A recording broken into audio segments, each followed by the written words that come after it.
الله الرحمن الرحيم بناوي خوای بخشن لو مهربان سڵاوتان لێ بێ بینەرانی کەناڵی ئاسمانی پەیام من عیمران ئەمیر خۆشحاڵم لە بەرنامەیەکی نوێ بەرنامەی پەیامی ڕەمەزان بە ئێوەی خۆشەوی شاد بوومەوە. ئەزیزان و خۆشەویستان ئەمڕۆ لە مزگەوتی بێراوم لە شاری هەولێر و دەمهەوێ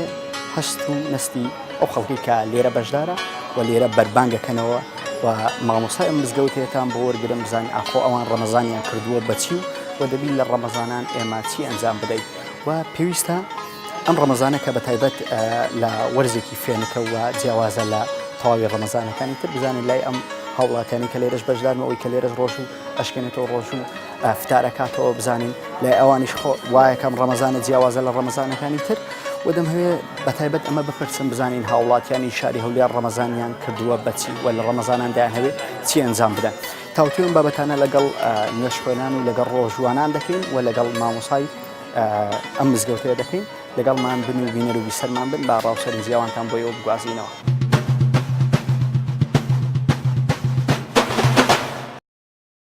بەڵێ بینەران و بیسەرانی خۆشەویست دیارە لە بەشێکی بەرنامەکەمان مامۆسا ڕزگار دەدوێنین. مامۆسا ڕزگار مامۆسا و وتارخوێنی مزگەوتی بێراوە یەکێک لە مزگەوتە هەرە پرجۆش و خرۆشەکان لە مانگی پیرۆزی ڕەمەزان. مامۆسا زۆر بەخێر بێ زۆر خۆشحاڵین کە لە گەڵمان بەشداری لە مانگە پیرۆزەیە.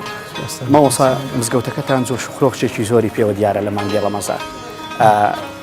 نوێش خوێنانتان چۆن و بە تایبەت لە سفرای بربانگانتان چەند کەس ڕۆژوو ئەشکێنێت و ڕۆژوو ئەکاتەوە. بسم الله الحمد لله والصلاة والسلام على رسول الله وعلى آله وصحبه ومن اهتدى بهداه. يارا مانجی ڕەمەزان ینی ئەو بەرەکەتەی بەخۆی وهەیە کە لەگەر هاتنی مزگەوتەکان و ئەبینی کەون و بوونەوە لەگەری ئەگۆڕی حقەتەن ئەمە هەتا لەگەر ڕەمەزان مزگەوتەکان و جادە و بازار و هەمووی گۆڕانکاری بەسەردێت ئەوەش یەکە لە نیشانەکانی هەم خەڵک لە پێشوازیکردنی ڕەمەزان و هەمیش بەرەکەتی ڕەمەزان بەسەر خەڵکەکەوە. دەڵێ مامۆستایانی ئاینی زۆر بە تەواوەتی هەست بەوە دەکەن لەبەروەی لە مزگەوتەکان زۆر بە ئاشکرا دیارە ینی نوێژی ئیشایان بۆ نمونە لە ساڵانیان لە مانگانی پێش ڕەمەزان و لە مانگی ڕەمەزان جۆش خرۆشیی زۆر بە خەڵکی ئێمە دیارە بە خەڵکی شاری هەولێریش بەتایبەتەوە خەڵکێکی دیندار ناسراوە. طبعا جیاوازیەکە مقارنە ناکرێت وەکو مقارنەکردن پێم وایە ئەو ئاەتەی کە خوای گەورە سوبحانه وتعالى ئەفەرمێ وتوبوا إلى الله جميعا أيها المؤمنون چۆن لە حەج بەردەستە ئەبی لە مانگی ڕەمەزانیش بەردەستە ئەبیت ینی ئەو جەمیعانە بە تێکرا عیبادەتکردن و بە تێکرا ینی لاڵانەوە و دوعا و نوێژکردن بەڕاستی ئەوە مانایەکی زۆر ئەگەینی لە دڵ و دەرونی مرۆڤەکان لە پێشوازیکردنیان لە مانگی ڕەمەزان. مامۆستا نزیک چەند کەس لێرە فتارەکاتەوە تا ڕۆژوە پێشکێنە لەسەر ئەم سفرێکە لە مزگەوتەکە ڕاتان خستووە پێم وایە سفرێکی دوور و درێژتان ڕاخستووە. ئەمە وەکو عادەتی ساڵانە حقیقەتەن لەو مزگەوتەی نزیکەیەوە 4 ساڵە مزگەوتەکەی فتحکە و کرایتەوە ئێوارە بە معدلی نزیکەی 15 کیلۆ نیسک لێ دەنێن هەر بە خۆمان لە مزگەوت. طبعا ئەوەڵ بەتە خەڵکی دەوروبەری مزگەوت و ساحب مزگەوت یارمەتی دەرن لە بۆ دابینکردنی ئەو کەلوپەلانە نزیکەی 300 تا 350 کەس هەموو مەغریبان ئەلێرکوانە فتار دەکات وەلەو یانی شتەکانیشمان هەر شتی بەسیتە ئاوە و خوورمایە و لەگەر نیسکە وی هەیە پاخڵاو و شت دەینێ بەڵام بەعام خەرکەکە لەگەری لێ ڕاهاتیەوە ئەمە ئەو عادەتی ئێستا بووە لە مزگەوتەکە پێم وایە ئەمەن ئەتا لێرکوانم تەرچی ناکەم هەرکەسیش بە دوای منداوێ نابی ئەو حاڵەتە تەرک کارەگەر مزگەوتەکە ئینشاء الله. الحەمدولله. مامۆستا ڕەمەزان لای خودی تۆ لای مامۆستا ڕزگار ڕەمەزان چی دەبێنێ؟ ڕەمەزان بە واتای کردنەوەی دڵ و دەروون و پاکردنەوەی دەروونەکانە و هەروەها ڕەمەزان بە واتای هەستکردنی مرۆڤە بە مراقبە و چاودێریکردنی خوای گەورە سوبحانه وتعالى لەسەری ڕەمەزان بە واتای لە بیر نەچوونی خوای سوبحانه وتعالى لە خلالی 24 ساعت لە مانگی ڕەمەزان کە بەسەر مرۆڤدا تێ ئەپەڕی بەروی لە هەموو کات و ساتەکانی هەست ئەکا خوای گەورە ئەیبینی بە خوای گەورەشی لە یادە سوبحانه وتعالى و جگەلەوە چۆن خەڵکی مە لە ڕەمەزاندا زەکات ئەدا زەکات هۆی پاکبوونەوەی دڵە و پاڵافتەکردنی دەروونە بە هەمان شێوە ڕۆژیش ئەو مانایە ئەبەخشی بە ناخی مرۆڤ کە لەسەر زاهیر و لەسەر کردەوەکانیشی ڕەنگ ئەداتەوە. بەڵێ مامۆستا لەوانەیە بەشێک لەوەی ئێستا بەرنامەکەمان ببینین بەشێکیان بە ڕۆژی بوون یان پێشێکیان چاوەڕێی بەربانگ بکەن و تەواوی خەڵکی هەرێمی کوردستان ڕۆژوو ئەگرێت لە مانگی ڕەمەزان بەڵام ڕۆژوو بەشێکی مسلمانان وای تێگەیشتون کە خۆگرتنەوە لە خواردن و خواردنەوەیە واتە خۆمان لە ئاو لە خواردن بگرینەوە. مامۆستا لەمانە دینیەکەش بە ڕۆژوو بوون تەنها ئەمەیە و پێویستە مسلمان تەنها خۆ لەم دوو شتە بگرێتەوە لە مانگی پیرۆزی ڕەمەزان؟ خۆگرتنەوە لە خواردن و خواردنەوە یان لە خۆشیەکان ئەوە تەنفیسکردنی مانای بە ڕۆژی بوونە وەکو لایەنە زاهیر و دیارەکەی کە مرۆڤ ئەنجامی ئەدا ئەیکا بەڵام خودی ڕۆژی لەو مامەڵانە خۆی ئەگری یەکەمیان لە عیلاقەی مرۆڤ بەرامبەر بەخوا سبحانه وتعالى کە پێغەمبەر ئەفەرمێ عليه الصلاة والسلام خوای گەورە ئەفەرمێ الصوم لي وأنا أجزي به ئەوە مانای یەکەمە لە عیلاقەی مرۆڤ لەگەر خوا سبحانه وتعالى دروستی ئەکا عیلاقە و پەیوەندی دووەم خودی ڕۆژی لەگەر خودی مرۆڤ لەگەر ئەو مانانەی کە باسمان کرد لە هەستکردن بە چاودێری لە یادی خوا سبحانه وتعالى و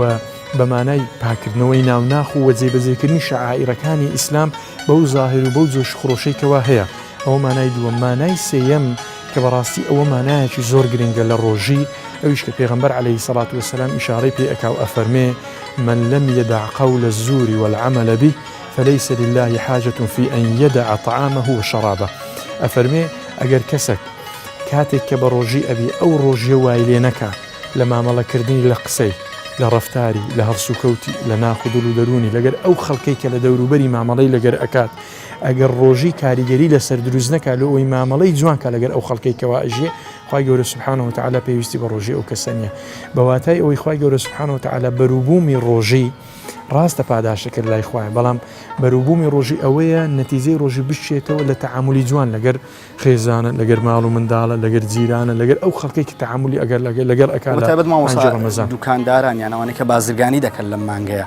پێویستانی مانگی ڕەمەزان بە هەڵ و دەرفەتێک نەزانن بۆی زۆرترین قازانج بکەن بۆی زۆرترین سوود بکەن بەڵکو دەبێت لەوێشەوە ینی مانای ڕۆژ و گرتن پیانەوە دیار بێت لە فرۆشنەکانیان ئەکیت کە ئەمە باسی ئەو حالەتە ئەکەین لە شێوازی ڕۆژی لە هەر هەموو تاکەکان کە لی تێیدا بە ڕۆژی ئەبن وجە بازرگانە حتا قوتابی سەکە خەریکی تاقیکردنەوە ئیمتحانەکانێتی هەز ئەکا غەشێک ئەگەر لە غەیری مانجی ڕەمەزان بە غەشێک حسابی لە ناومانجی ڕەمەزان بە دوو غەش حسابە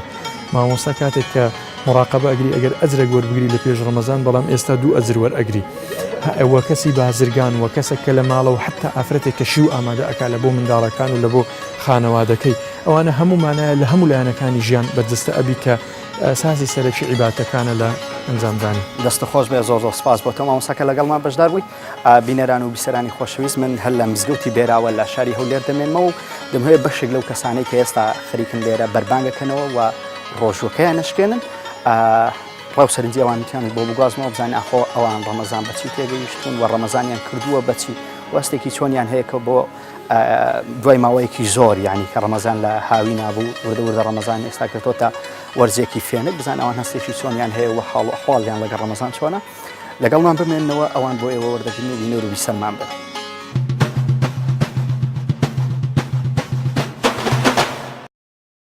مام ڕەمەزانە چۆن دەبینی بۆ تایبەت ئەم ڕەمەزانەکە لەوانەیە تۆش بینی بت بەڵام بۆ بەشێکی خەڵک نوێ بەم ڕەمەزانە تۆزە دنیا فێنک بووە ئەم ڕەمەزانە چۆن دەبینی تۆ؟ بەنسبە ڕەمەزان خۆشە من بە خۆشە بینم لۆ خۆم و لۆ هەموو ئەو خەڵکانێکە پێکەوەینا ئەمە ڕەمەزان خۆشە و سووکە و فێنکەوە چۆن هەیە کە بەیەکەوە ئاوا فتار دەکەنەوە لەسەر سفرێ هەموو بەیەکەوە زۆر خۆشم هەیە لەوانەیە کۆمەڵ خەڵک لێرە بێت تۆ نەشی ناسی بەڵام لێرە ئاشنای بێت زۆرە وەڵاگەر زۆر لێرە نایناسم و پێکەوە ئەگدێ ناسم محبەتشی خۆش و محبەت لەگەڵیان نوێ ئەبیتەوە پێکەوە فتارەکەینەوە شتێکی زۆر باشە. بەڕای تۆ ڕەمەزان چییە؟ ڕەمەزان لای تۆیان چی دەگەیەنێت؟ ڕەمەزان شتەکە وازبێکی خواییە لەسەرمە وازبی کردێ و ئەمە لازمت بە و وازبێ خوای شکردبوون و بیگرین و تەغزیری لێ نەکەین و خوا ئەگەر لێمان وەربگرین شتێکی زۆر باشە ڕەمەزان هەم لۆ سەعەتت هەم لۆ قیامەت عیبادەتێکی خواییە. حاجی پێشووتری ڕەمەزانتان هەر ئاوا بە ڕۆژی دەبوون و کە بە تایبەت لە گەرمایە بوو بە هاوینێ پێبووینە وەڵام بەخۆم دوو هاوینان پێبوون بڵێ دوو هاوین پێبووینە سەلامی سوپاس دەکەم سوپاس دەکەم. هەستێکی چۆنە هەیە کە دەبینی موسڵمانان ئاوا بەیەکەوە لەسەر سفرەیەک لەگەڵ جیرانەکە لەگەڵ هاوڕێکە لەگەڵ هاوڕێی قوتابخانەکە کە چەند ساڵە نەناسیوە کۆ بنەوە لە سفرەیەەکە وڵی هەر بەڕاستی هەستێک کە هەرگیز پێناسە ناکرێت. باشە مامۆستا بەڕای تۆ ڕەمەزان لای تۆ چی دەگەیەنێت واتە لە مانگی ڕەمەزان کە دێ تۆ هەستێکی چۆنت هەیە و پێت وایە ڕەمەزان مانگی چییە؟ بەڕاستی ڕەمەزان مانجی بە خۆداچوونەوە مانگێکی پڕ خێر و بەرەکەت و مانجی بە خۆداچوونەوە ئێمە ساڵ 11 مانگ دەخۆین بە ئەو مانگە تەنیا لە خوای گەورە بێ و مانجی بە خۆداچوون و مانجی پەشیمان بوونەوە مانجی تەوبەکردن و ینی مانگی قورآانە زۆردا دەڵێ مانگی عیبادەت هەم مانگەیە ینی پێویستە لەم مانگەیە عیبادەت بکەین نوێژ بکەیت خۆت هەبچیتەوە بەڵێ بەڵێ بەڵێ بەتاکید مانگێکە مانجی بەتابەتی قورآن خوێندن و بەتابەتی لە شەوی ئاخیر هەستێکی چۆنە هەیە کە لە مانگی ڕەمەزانە ئەوا مسلمانان بێکۆ لە مزگەوت کۆ دەبنەوە وڵی هەستێکی دەرنابردرێ بە قسە بەڕاستیم خۆشە مانگێکە دەکرێت برێن مانجی خۆشیە مانجی لێک نزیک بوونەوەیە دۆستایەتە یعنی ئاشبوونەوە لەگەر ئەو کەسانێک کە ئاشتی لەگەدا پسراون مەڕاستی دەکرێ برێنەوە ماگە لە قیسە خۆمان نەدەین مەڕاستی ئەو ئامانزای هیچمان لێی دابی پێچین بەخۆشی وەکخوای گەورە لێبوردێ بەرامبەرمان لەو مانگە ئێمەش لێبوردە بین بە تەواوی لەگەر یەکتر تا پێویستە لەو مانگەیە کە خی گەورە لێبوردەوە لە گوناحەکانمان خۆش بێ ئێمەش لە خەڵە خۆش بێن گەربێت و خوا ئەوەش پێبەخشینە ئینشاءڵڵا لەو مانگەدا کە لۆی ڕەخسانی ڕەمەزان دەبێ ئێمەش وابین بەڕاستی لێ خۆش بەر یەکتر باشە تا چەند لەم مانگەیە بەڕای تۆ پێویستە مسلمانان جەخت زیات لەسەر عیبادەتەکانیان لەسەر نوێژەکانیان لەسەر قورآن خوێندنەکانیان بکەنەوە وڵا بە تاکید قسەی وەکو جەنابەت دەپرسی زۆر پێویستە بەڕاستی لەو مانگە مانجی ڕەمەزان مانگێکە وەکو مانگەکانی تر نییە بەڕاستی دەرفەتێکە خی گەورە پێمان دەبەخشێ ئەمە نابێت لە قیسە خۆمانی بێ بەڕاستی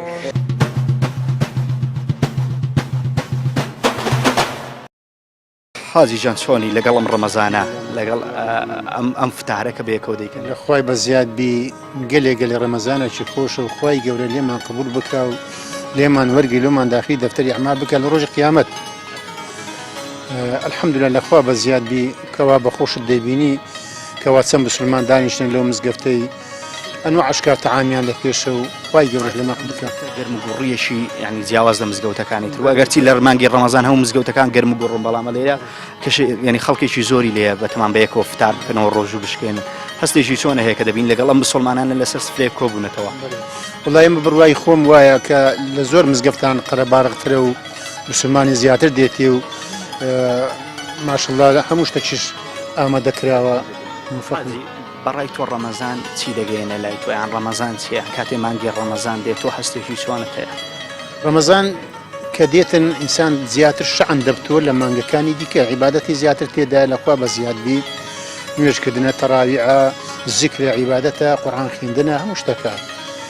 زیاتر لە مانگەکانی دیکە خێر و ڕەحمەتی زیاترە دەبێ ئێمەش یعنی کە خی گەورە ئەم مانگەی جیا کردوتۆ لە مانگەکانی تر ئێمەش لە کار و ئەعمال و کردەوەی ڕۆژانەمان زیای بکەین و لەم مانگە زیاتر عیبادەت بکەین لە مەگانە زیاتر مزگەوتەکان ئاوا قەڵەباڵە بکەیت بەڕای تۆ شەر وایە بەێ وزە من داواکاریم ئەوەیە کە لە خوای گەورە ئەو کەسانێک کە پێش ڕەمەزان نایە لە مزگەوت خوای گەورە هیدایەتیان بدە کە بەردەوام بن لە عیبادەت و ذکر و نوێژ و عیبادەت ڕەمەزان لای تۆ وەکو کەسێکە لە مزگەوتەیە بەشداری وە بینی و قورئانت دەخوێن لە مۆبایلەکە ڕەمەزان لای تۆ چی دەگەیەنێ ڕەمەزان فەرقی هەیە لەگەڵ مانگەکانی تر عیبادەت و تاعەتی بەردەوامە لە ڕۆژانەکان تۆ لەم مانگەیە زیاتر عیبادەت و قورئان خوێندن و نوێژەکان بە جەماعەت و ئەمانە زیاتر ئەنجام دەدەیت خۆشترە ئینتام و لەزەتی خۆشترە ینی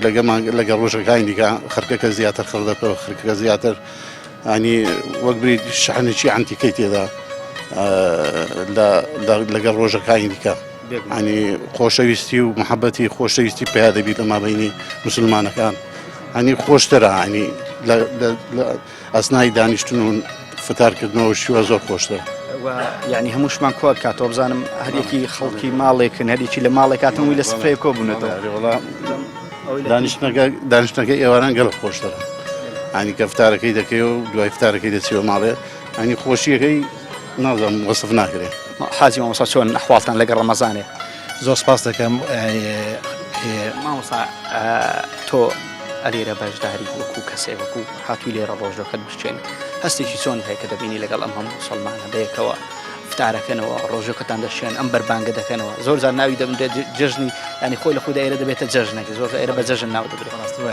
وڵە خۆی لە خۆیدا عنی ئێمە کە لەو مزگەوتە فتاری جەماعی دەکەنەوە لێرەکانە بەڕاستی شتێکی خۆشە هەستێکی خۆش بە ئینسان دەگەێنێت کە ئێمە ئەو هەموو خەڵکەلەکان کۆ دەبێتەوە ڕۆژانی تر ئەو شتنی عنی وحسابکە عنی ڕۆژێکی تایبەتە یعنی بە تایبەتی لە ماجە ڕەمەزانان ئێمە کە لێرەکانە هەمومان کۆ دەبینەوە وەکو جژنێک وایە بەڕاستی یعنی لە ڕادەبەدر ئینسان ینی يعني إنسان مسلمان عزبه خوشك دكا يعني أو خوشي وصف ناكل براسي يعني زور حسشي يعني نوازي يعني إنسان كلو روجد همو بيك ودانيشتون أو يفترض زماعي دكينوا. تابد ما وصل قال لهم جيران ودور جيران أنا أتكلم لك كود ابنه لسرك لو أنا لما قاين تروح أنا بيني يعني أوانيك حتشوي مزجود دكان يعني أمانة يعني روجانا ديارن شينا بس رمضان دقوريت أو خلكاني كلا دور بوشتي مزجوتنو حتى قرآن يعني كركاين تريش كدين بأم مزجوته يعني خلشي بلين حب دوام حتشوي مزجودنا كم بلن رمضان ده كخير وبركة يوم الزورة وحسي خلك والد دكاك همي بيت برو مالي خوا بو بيكو يعني كنوي فتالي مثلا يعني يواران كلا رمضان أنا وهل وها بو يعني نيجي عشان وكتراوي حكان براسي مزجوته كان يعني زور حسيش خوشة. الحمد لله حازي لا يتور رمضان يعني رمضان لا يتور شيء دقيقة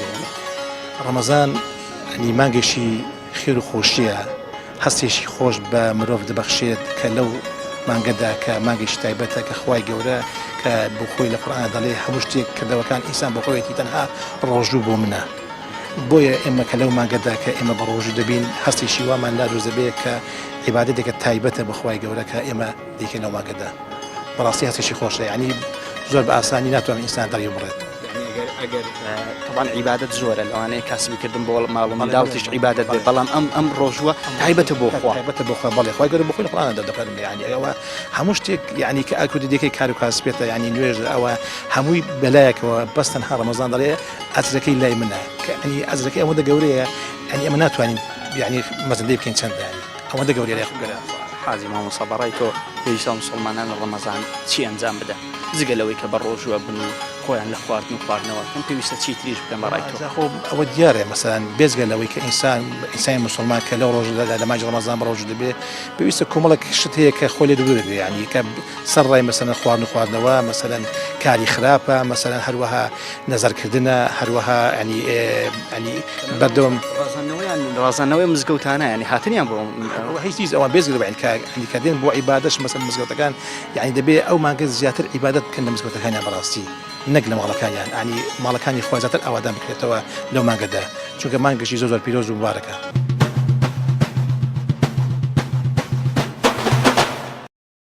لا يتور رمضان شيء دقيقة وكاتي رمضان دي حستي شيء سوى نتايا. بسم الله الرحمن الرحيم. إيش شيء بخير بين خالد زوجان داشتن داتو يا ربي. إيش شيء زور مهمة براستي كنال راجع مكان أو حالة جوان وريكوبيكا كالسر لهم الدنيا دا أشتنية براستي لهيس دينك ولهيس مذهبك نية لهيس فكرك نية تنهادا ديني إسلام نبي هم مسلمان بيكا وإيواران كودا بنو وهذا سفرة شيء متواضع محرية كودي بقسمتي خوي دادا نشي لشين دربي لقى براياتي مسلماني لقى خوش يستشي دادا نشي أو نشاني رحمته وبركته يكساني برايتي وخوش ويستي محبته وهم مسلمان لو كانت داواي اللي خوش بن لخواي پروردگار دكان وداوا لخواي جوري دكان رحمته وبركته خوي داب بزيني بسر هم مسلمان بسر هم الدنيا نقبز تنها بخويا ما مصا مانجي رمضان خوي جوري جاي كردو تولا طاوي مانجا كانيتر مانجي رمضان لاي توبه دياري كراوي شي دغيانه مانجي رمضان مانجي اللي خوش بونو مغفرته ورحمته وبركته خوي پروردگار مانجي خير وتشاكه واحسان صدقات لقى فقير وفقار لقى او كساني كوا بيزينا بيرينا اواني كوا نخوشن اواني كبرسينا الو مانجي دا مسلمانان هست بو معاناه وناخوشي دوري بري خويان دكن فكر لو دكن او كزاران مثلا سي زميان دخوار استهب دو زموا بري دكن دباش بعد زمكي دي كان لبو براشي مسلمان ياندي اگر لو بري دنياش بي وبدعاش خيرش بي باش داري دكن لقى المسلمان ما مصابيم خوش هردك ماني شفتار بكينو بيم وابي وبانجي مغرب فرمي بهردك او ما مصح حزم لي بيكو بكينو لا اگر شي ملاش بانجداتو الله اكبر بيويست لسلمان بس ما مصاب بس يذكر اما انك تايبته باش بيويست مسلمان لما انك زياتر شي انزام بدا طبيعي لو ما انك لقد بروجي بونك